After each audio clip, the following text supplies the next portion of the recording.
पारुल जी, London से। महाराज जी, आपके चरणों में कोटि कोटि प्रणाम। महाराज जी, मैं एक काउंसलर हूँ जिसका व्यवसाय समस्या वाले लोगों को सलाह देना है। महाराज जी, मेरे पास ऐसी महिलाएं आती हैं जो बलात्कार और यौन शोषण का शिकार होती हैं। जब मैं उनकी पीड़ा सुनती हूँ तो मुझे बहुत दुख होता है और ऐसा विचार आता है कि अपराधियों को कड़ी सजा मिलनी चाहिए, किंतु ये प्रतीत भी होता है कि ऐसी भावना रखना एक वैष्णव धर्म के विरुद्ध है। तो महाराज जी, मुझे क्या उनको नहीं नहीं, अधर्मी को तो दंड मिलना ही चाहिए। एक गलती हो गई तो भी प्रायश्चित के लिए दंड, लेकिन बार बार शोषण प्रवृत्ति जो है वो तो फिर उसको तो रोकने के लिए दंड अत्यंत आवश्यक। एक होता गलती हो गई, संसार में गलती सबसे हो जाती है। आप देखो जितने लोग बैठे हो कि आपसे जीवन में गलती ना हुई हो, आप हमें बता दो। गलती सबसे होती है, सब प्रकार की गलती किसी से भी हो सकती है।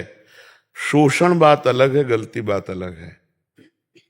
अगर जो अपने घर की माताओं बहनों बेटियों का गलत तरह से शोषण करता है, धर्म विरुद्ध शोषण करता है, तो हमें लगता है फिर दंड मिलना चाहिए।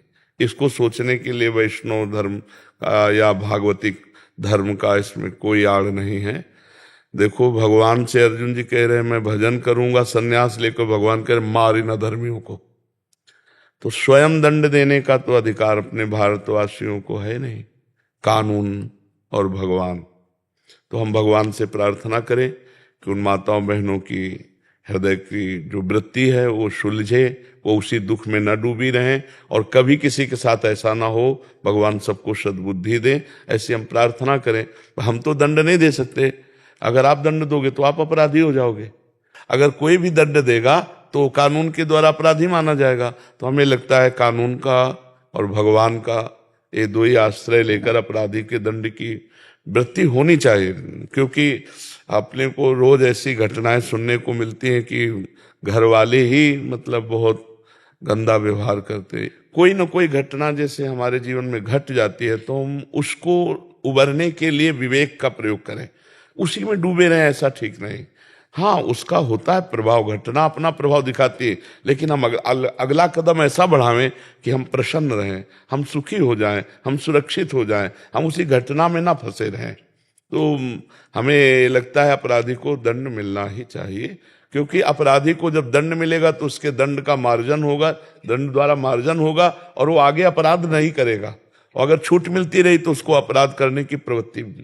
महाराज जी कह रहे हैं कि ये वैष्णव धर्म के विरुद्ध तो नहीं है ना? नहीं, मेरा व्यवसाय वो है कि मैं उन लोगों के साथ मतलब बातचीत करके उनको थोड़ा हौसला बढ़ाती हूँ वगैरह।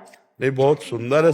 सोच रहती है कि नहीं, इनको भी दंड मिलना चाहिए। वो एकदम वो ये नहीं, हाँ, वो तो कोई भी हो तो लगेगा तो है ही। आप कह रहे दंड देने की बात, अगर अपने सामने कोई बहन बेटी के साथ गलत चेष्टा कर रहा है, अपने में बल है, तो वो तो बहुत ही कायरता होगी कि अगर वो वहां हस्तक्षेप ना करके ऐसे चला जाए। वो तो हमें लगता है फिर वो बहुत ही मतलब कायर पुरुष होगा। नहीं तो अब चाहे जितना मान लो अपने लोग हैं, अब ऐसे देख रहे हो किसी माता बहन को एकांत में कोई ऐसे, तो कूद पड़ेंगे। ये मनुष्यता का, ये मनुष्य धर्म है। कम से कम इतना मनुष्य धर्म तो है ही ना कि दूसरों देखो ना, गीध होकर सीता जी को जब रावण अपहरण के लिए, तो देखो गीध होकर, पक्षी होकर तभी भगवान का स्वरूप प्राप्त करके भगवान के धाम को गया।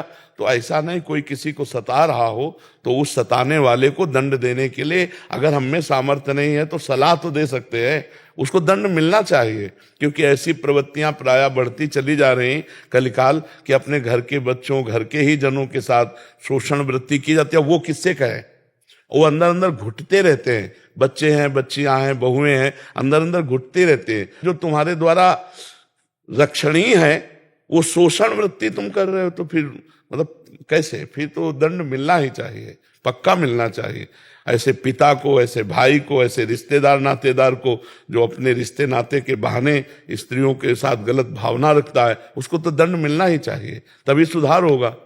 और प्रायः माताएं बहनें इतनी क्षमाशील हैं कि घुट करके सह जाती हैं, पर वो कोई बहुत ही मतलब हो तब कहती नहीं। तो प्रायः माता बहनों में इतना क्षमाशीलता है कि वो सह जाती हैं। कई तरह की सोच उनके दिमाग में दौड़ती है और वो फिर शांत हो जाती है।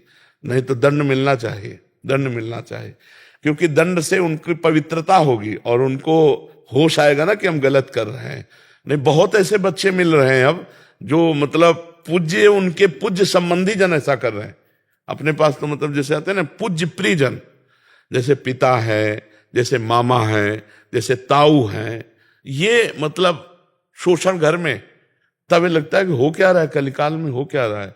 जिस बेटी के पैर पूजे जाते थे तो वहां ऐसी गंदी बात सोचना, मतलब कितना बुद्धि भ्रष्ट हो गई है। तो ये सोचना कोई वैष्णव धर्म के विरुद्ध नहीं है। देखो, जब तक भगवान का धर्म का पालन नहीं होगा तब तक ये सब बातें रुकने वाली नहीं और बढ़ती चली जाएंगी। नाम जप के देखो, अगर परिवर्तन ना हो जाए तो बताना। कोई भी अपने हृदय का या किसी का भी परिवर्तन करना है, वो नाम जप करे। जो राम कृष्ण हरि नाम प्रिय हो या राधा राधा राधा, आप देख लो बहुत जल्दी आपका हृदय शीतल हो जाएगा। पर साथ में भोजन शुद्ध होना चाहिए। अगर आप ये गंदे भोजन करोगे तो भजन में रुचि नहीं। हमारी बात मान लो, अगर आप लोग आए हो तो हम हृदय से कहता हूं कि अगर आप थोड़ा समय भजन में दीजिए तो आपका परम मंगल होने लगेगा। हम कह रहे हैं बिल्कुल समय न हो, अगर 24 मिनट 24 घंटे में आप दे दो राधा राधा राधा राधा राधा कृष्ण कृष्ण कृष्ण, फिर आप देखो आपका जीवन उन्नतिशील हो जाएगा। बिल्कुल हमारी प्रार्थना है आप इधर भी सुखी रहोगे और शरीर छोड़ने के बाद भी सुखी रहोगे यदि नाम जप करोगे।